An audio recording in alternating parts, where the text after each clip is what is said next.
Hey folks, welcome to the shop. Today we're going to be switching out some axle seals, maybe a little bit more than that on the rear diff on Project Mischief over here. So went riding the other day for the first time. It's spring here, so we went out, we found some trouble, we got into some water.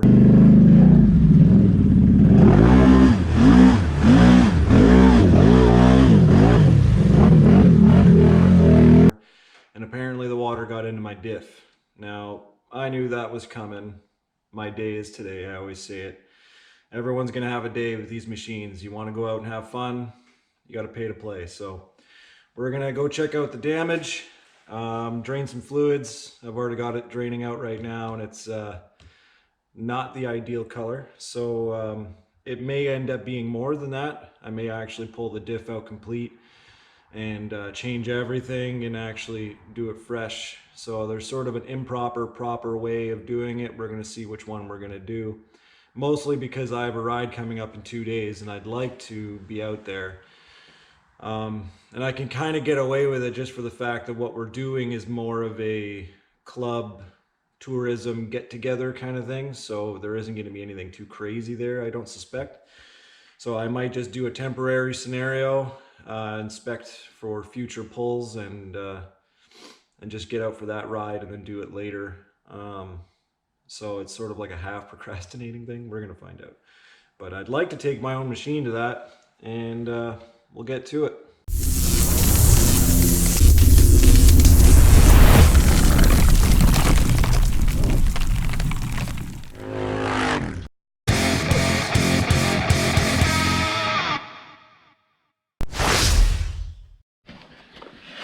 Now, many of you have inspected gear oil before, but keeping in mind there was some residue of other oils in my pan, but that general gray look, that's what happens when the water and the oil mix and you get that, that's no good. So if you ever find this, do yourself a favor, even if you're not going to fix it that day, drain it right away and just put any generic oil in there just as a placeholder, so to speak. Don't run it on that, but what could happen if you let it sit, let's say a week or whatever, the water and the oil could separate and actually rust really quick on the inside, depending how well it's coated and stuff like that. So if you find this, just drain it right away and put something in there. You can even clean it with like diesel fuel and stuff like that. But yeah, just make sure that something like this is taken care of right away, or you're actually going to have even bigger problems down the road that you really don't want.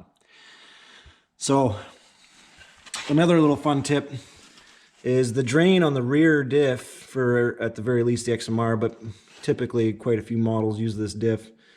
The drain's on the side, on the bottom, and it's actually a 5mm Allen key. Don't try to use anything else. That's how you end up stripping it and stuff like that. And that bottom one, you use a little bit of either Teflon tape or a little bit of silicone to actually tighten it up. If you're gonna drain and flush and put more stuff in and keep draining it, then don't put anything on it until you're done. Because you wanna give that silicone or whatever a chance to actually sit and dry up in that before gumming up your diff or something. So fun little tip.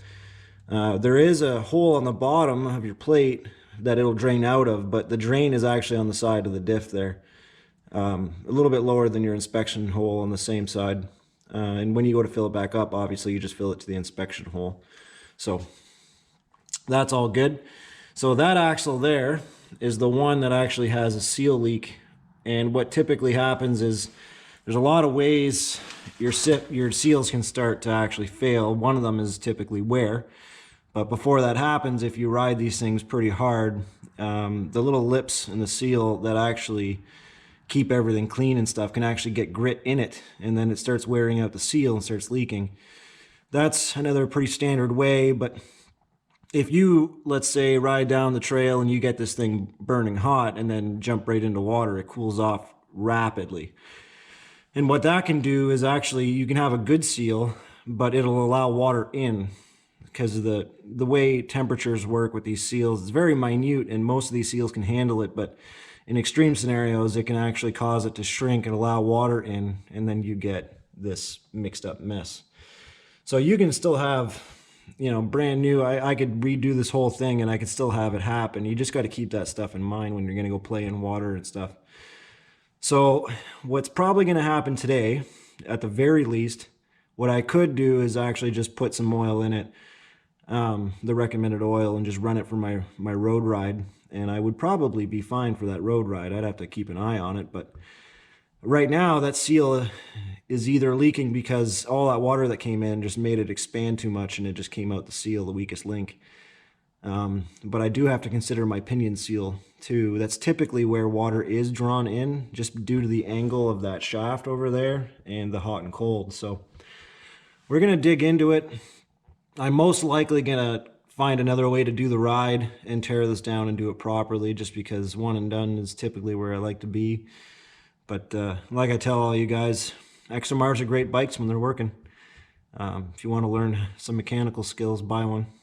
There's nothing wrong with that. I would buy the bike again. That's what I keep telling people. It's not disappointing. I knew it was coming. You can probably find 50 videos of mine where I say, my day's coming.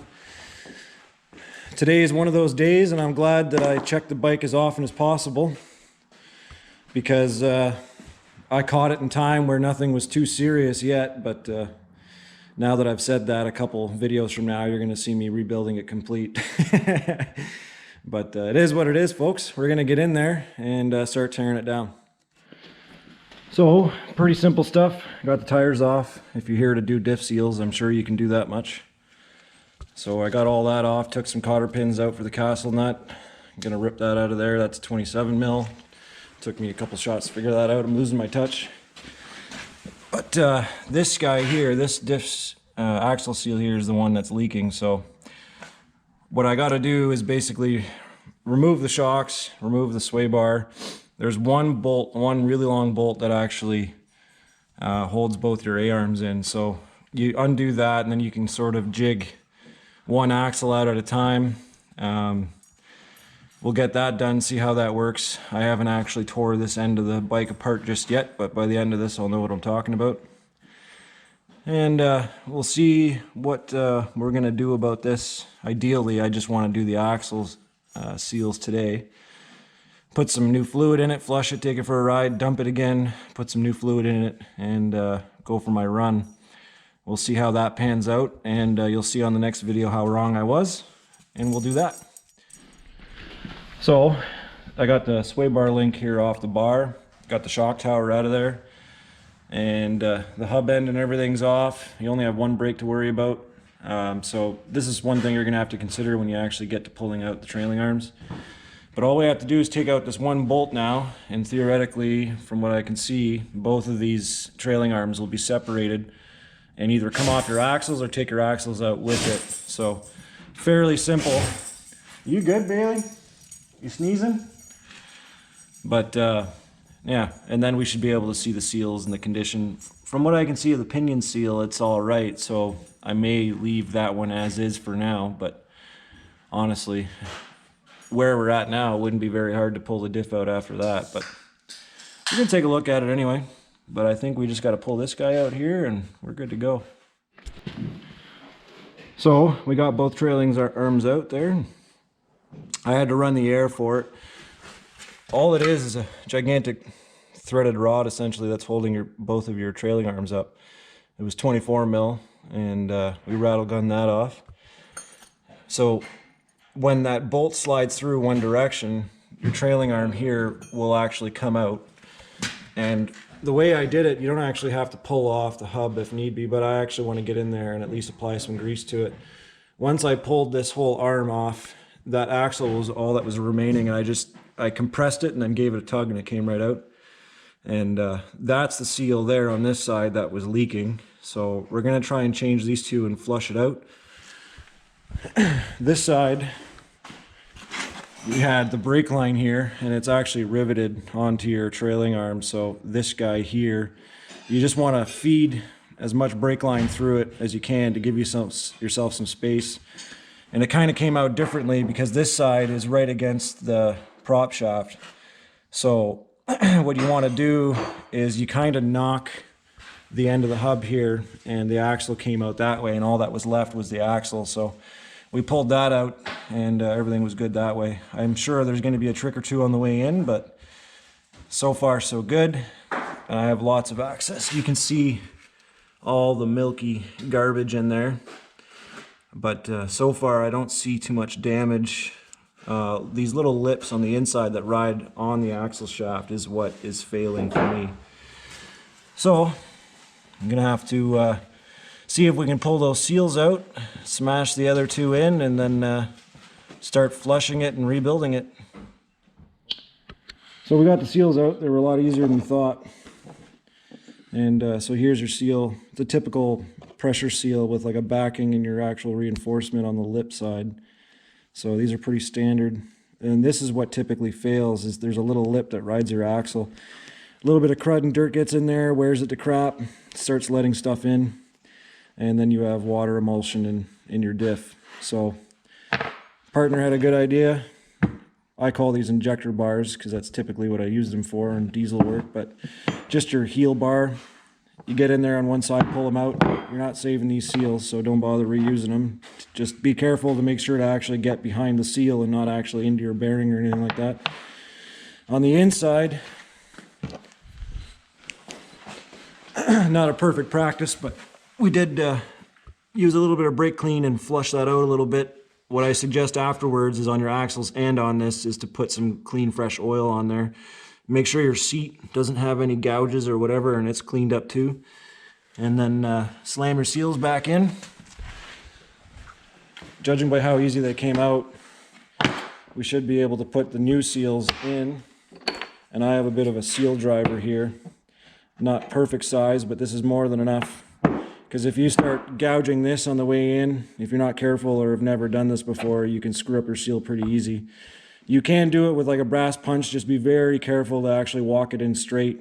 But ideally you have something like this, especially considering you're working sideways and it's not on the bench. So that's a good way to do it there. There's plenty of ways to get the job done, but that's the way we're doing it today. So, like I said, it actually worked really, really well. We cleaned all the gunk out from the obvious stuff, might as well because it was there. Flushing it won't get everything, so you're gonna have to do a couple flushes in this particular scenario where I don't split it. And we got the seals in. You just got to make sure they're straight and they have a bit of a bite. And we used my tool there and just kind of drove it in nice. While you're doing it, just take your time and feel the lip. Make sure it's all even, everything's good. Try not to damage the wiper lip on the inside. And now we just clean up the axles a little bit, put some grease into things, and then we basically reverse the process. I think this side's going to be a bit of a fight. Be very careful on the way back in with your axles that you don't pinch your lip or anything like that. You'll have a bad day. But yeah, I think it's going to go pretty well. We're going to give this a whirl now, put some grease into some things, and we should be good. And I'll run it, drain it, and then I'll be good for my ride, hopefully. Figured while I'm at it, I'm just going to do the front diff too. The nice part about the front diff is it actually has a drain plug on the bottom, where the other one is on the side and it does a skid pan leak thing and it's terrible. But this one here, just a 5mm Allen, you get in there, take that off, it'll all leak out. For my year and a couple of years before that, they were doing different fluids from front to back diff. But if you go in now and ask, because of the 2019s, they actually just use the same fluid front and back. So that's not a huge deal. So I'm going to put the same as the front and back in and call it a day. I'm also going to be pulling out the front not too long from now because I'm going to be doing a torque locker, get rid of the visco lock.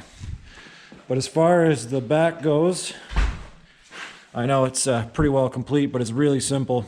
You want to get this axle in first. I find it the easiest. You get that one in, and then you grab your arm and you kind of wiggle it in at the same time while feeding that axle into it. It's not all that hard. You shouldn't have to struggle too much. You'll just have a point where everything just lines up and gets in there. Then you start your bolt here on this side, just enough to hold that arm.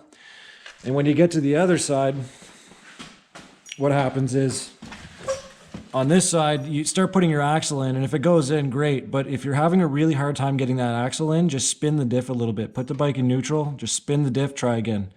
It shouldn't take any more effort than the other side, but sometimes you have to move the diff around a little bit to find that happy point. Once you've got that, you do your A-arm same as the other side, feed the bolt all the way through, and then it's just a matter of putting everything back together. But it was a really good time to actually put some grease, put some oil on everything. The inner side of this axle, I put a little bit of oil on the teeth, just so everything had oil in there, because you don't want to run this dry when you first drive off with it. There's going to be a bunch of dry parts. So I put a bunch of oil in there. I put oil on the axle shaft side, made sure the seal was all good. Just take your time with that seal. This side, I just put a little bit of grease, took a look at the bearing, new cotter pin, and 150 pounds of foot torque on the actual castle nut. This one here, I couldn't find the torque, so I just did a bunch of ooga-doogas and called it a day. I'll come back and check that one for sure. And then everything else is threads out. Tighten it down. Everything's 15 mil, takes 2 seconds, but it ended up being a pretty simple job. So what's going to happen now is I'm just going to clean some threads, put my spacers and tires back on, and I'm just going to fill up the front diff and take it for a spin and probably drain it again. But I think you guys get the idea. Do yourselves a favor, and after every ride, just take a look at it. It takes 2 seconds. You grab your 6 mil, you take a look at your diffs, take a look at your biggest one everyone forgets is their gearbox. Take a look at all of your oils, because when you're running water, like, you just really want to make sure. If you catch it in advance, you'll save yourself a lot of grief, and it doesn't take long. And yeah, I made sure everything was getting grease and cleaned everything up. Pretty happy with that. And I think we'll call it here, but I think you guys get the rest. I'm just going to put some tires on. And that'll be it, folks. So you guys wanted the video, and I wasn't really going to do a seal video, but if you guys wanted it, obviously I'm going to do it. It took 2 seconds, but we figured some things out. Next time I tear out the rear end, I'll be much faster, now that I know how it all works. But have a good one, folks.